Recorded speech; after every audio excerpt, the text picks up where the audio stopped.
We are in an age where there is an urgency to act now, but we also have to think about the long-term value of businesses, their impact on society, on the environment, as well as their enterprise value, and how you incorporate that type of futuristic thinking through scenarios and foresight so that we set tangible action plans today for impact, but we're also able to see how they're going to grow for resilience through agility and hopefully also leadership.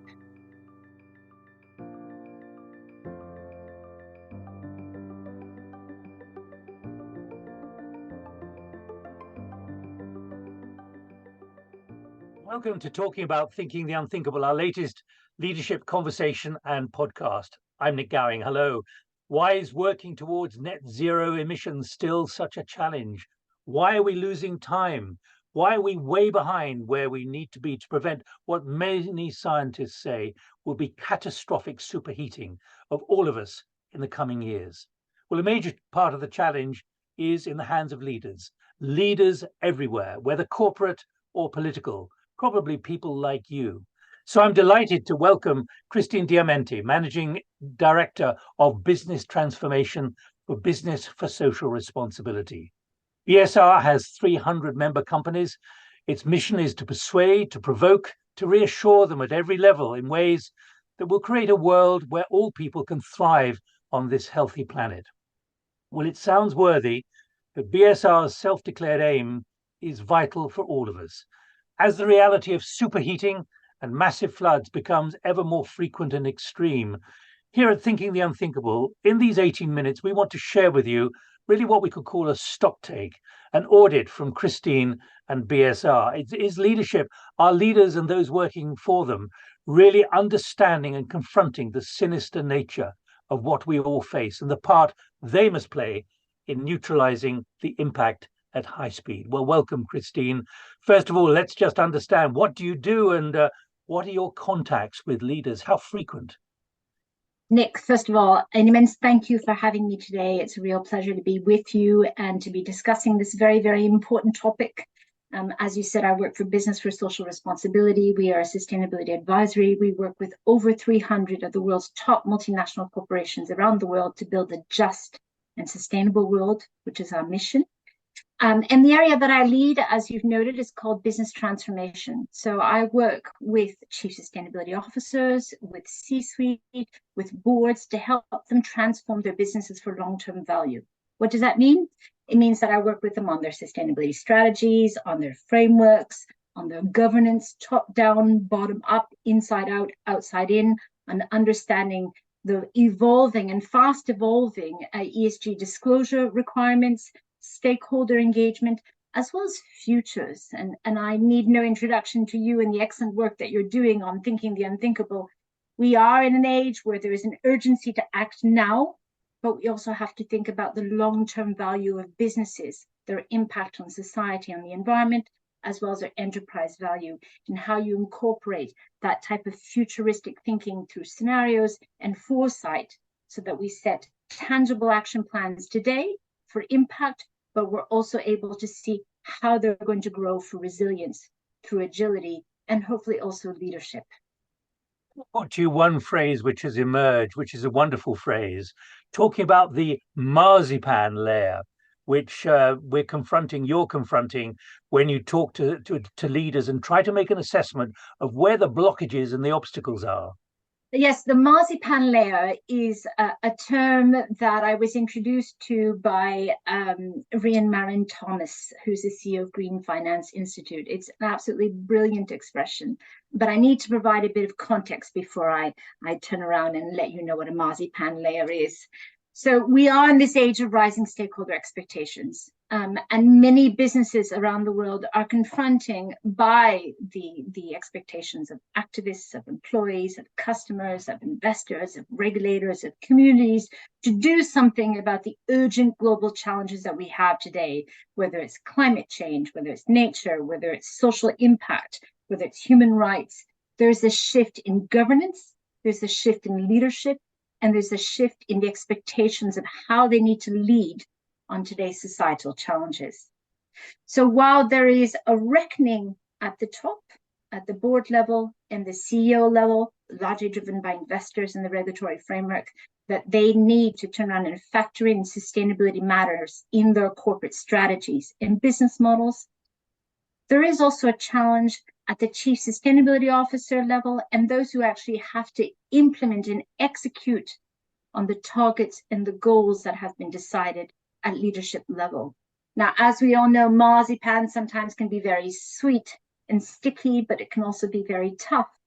And there is a growing challenge on how do we implement these huge goals into business for something that gives us short and medium impacts and also drives greater long-term value. So there are different ways of referring to it. It's a kind of mushiness. But when you listen to the UN Secretary General, who recently talked about how the era of global warming has ended, it's now a time of global boiling. Is that the kind of message that is really shaking people at the top in companies, even though there's a lot to do to handle it? There are a lot of forces at play. One, there's the science and the impact on science, on business disruption and continuity. I mean, entire value chains and supply chains are being impacted by flooding, by extreme heat, by earthquakes, by the physical climate impacts that we're seeing today. But then there are people. There's the human side of this. You have employees, you have customers, you have consumers who are feeling the anxiety of what is happening around their world, and they're looking to business and leadership to have urgent action to do something about it now. And it is also driving their buying and also who they want to work with. So there are different forces at play, aside from also investors, regulators, and communities around the world. So this is forcing businesses to act, think carefully about what is their impact on society and the environment, how does this match up to their business value, and how do they drive long-term value over time within planetary boundaries as well. So there are all sorts of different forces at play. But what we do know is with recent regulation that has been emerging around the world, in Europe and globally, so the Corporate Sustainable Reporting Directive in Europe, the Corporate Sustainability Due Diligence Directive, or globally with the IFRS or the ISSB, there are climate disclosure standards and sustainability standards that are putting sustainability at the same level as corporate disclosure, strategy, and business models. And this is an important driving force that is pushing a shift in minds, a shift in leadership, and a shift in tone from the top, but also holistically across the organization. Sustainability. I said right at the beginning, Christine, that it's moving, it's got to move very fast. The science is saying we've got to move very fast. Do you believe that business is moving fast enough and that those at the top really understand the enormity of what has to be done, even if it's a long term is no longer any use? It's actually about a year or two. Things have got to be done so quickly. It's a fascinating question. You know, Nik, in the last year, we've had 70 touch points with C-suite and boards among our membership. So there's been an exponential rise in the number of leaders who come to us at BSR to ask them, how do we address climate? How do we address the shifting expectations? And how do we look at sustainability holistically? So I think there is a consciousness on the urgency to act. There are a number of short-term shifts and actions that are happening, but we know that it's going to take a considered holistic strategy to be able to drive tangible change in the short, medium, and long term. It's not just about setting one net zero targets. It's about a series of different things that have to happen in an organization for resilience, including also externally through active stakeholder engagement. I saw a discussion you were involved in recently where the kind of language being used by you and your fellow speakers was about having to rip out the system, having to have a profound organizational shift. And that really is quite intimidating for leaders who've still got to deliver results. But we do need a shift, and we need it urgently. Whether we call it constructive disruption, whether we call it building resilience, whether we call it helpful activism, there are a number of terms, but we really do need to think, what is a holistic strategy? How does sustainability fit in a company's strategy and business model? And again, as I said, what are the impacts of companies having on the environment and society, and how does this match up with their enterprise value?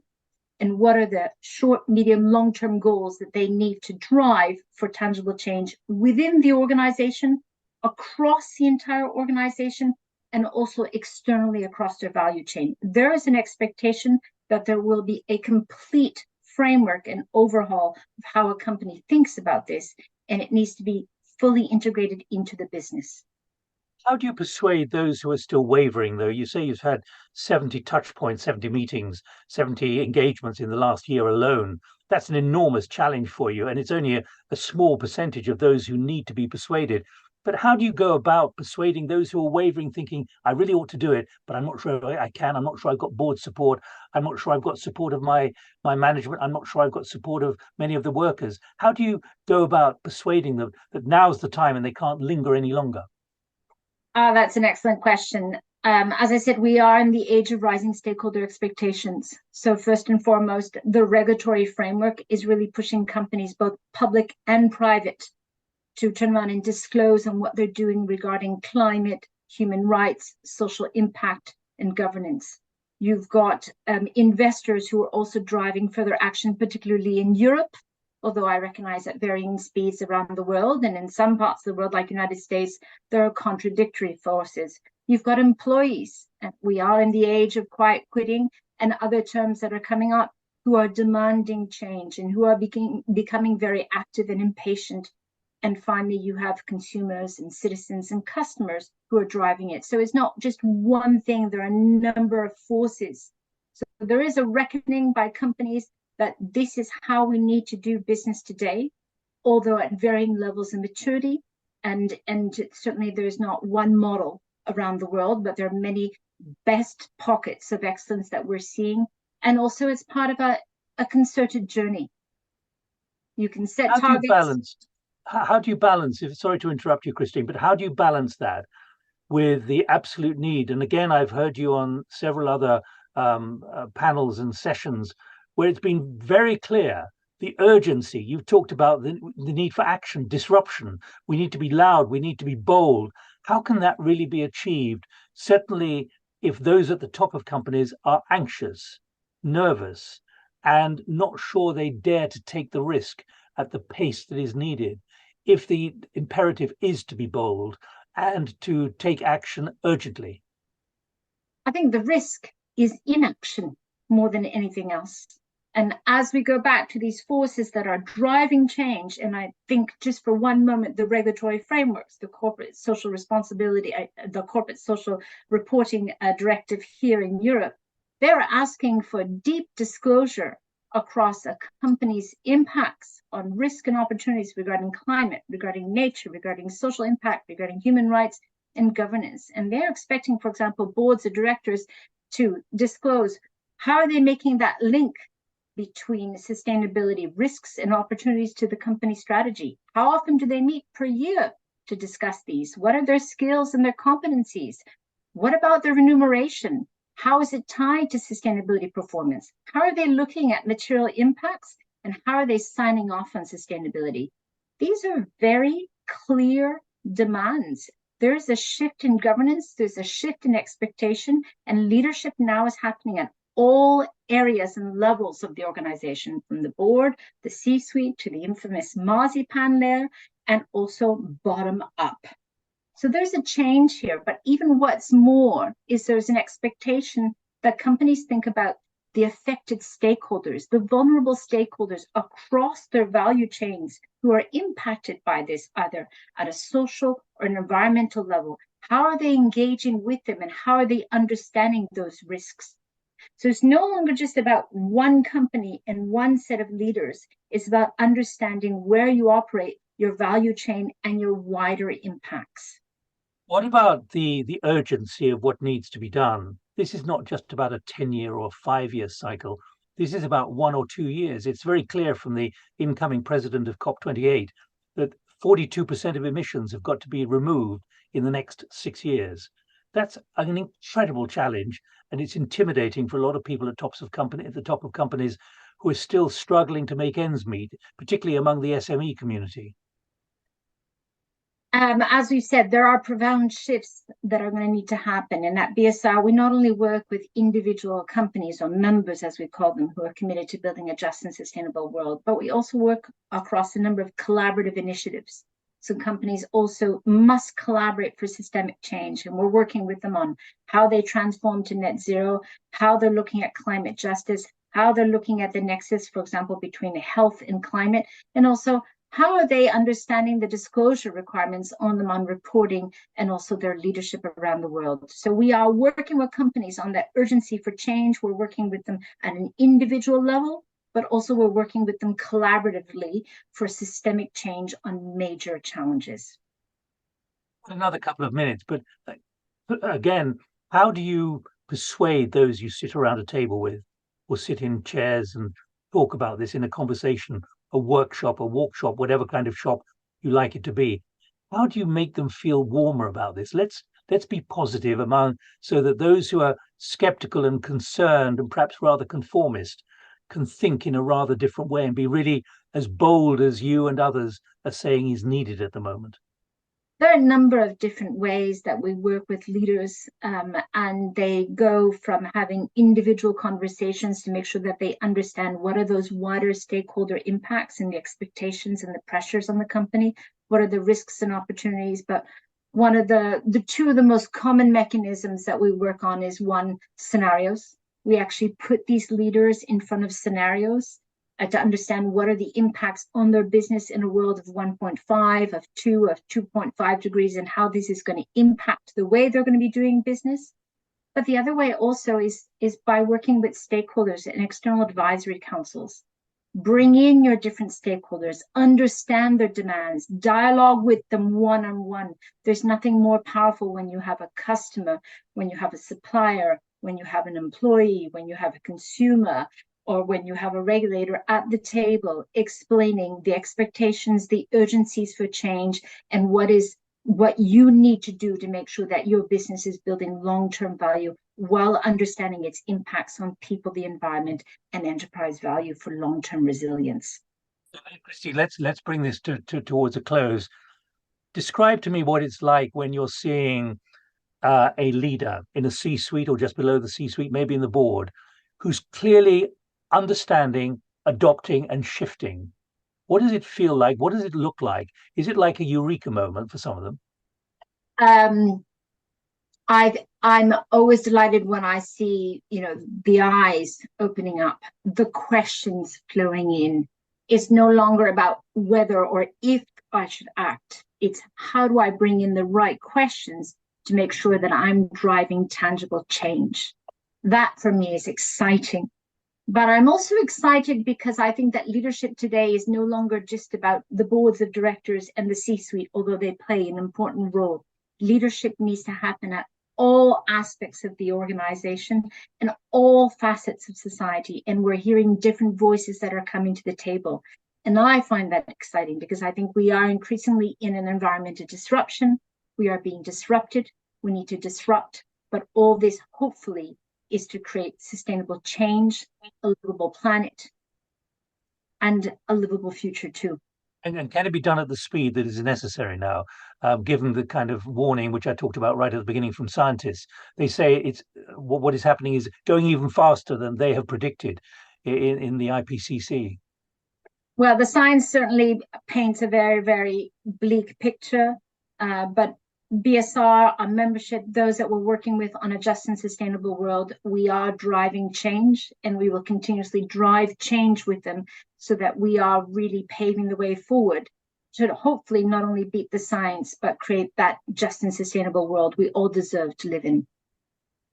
That's tremendous, Christine Diamente, Managing Director of Business Transformation at Business for Social Responsibility. Thanks very much indeed for joining us. And I should tell you that a transcript of what Christine's been saying is posted in parallel on our separate website. So you can check again the hugely important and encouraging points that Christine has just been making for us. Do please join us again when we have our next conversation about thinking the unthinkable. From me, Nik Gowing, until the next time, here are our contact details. Keep thinking unthinkables. It is both possible and necessary, as we've just heard from Christine. Bye-bye. Thank you.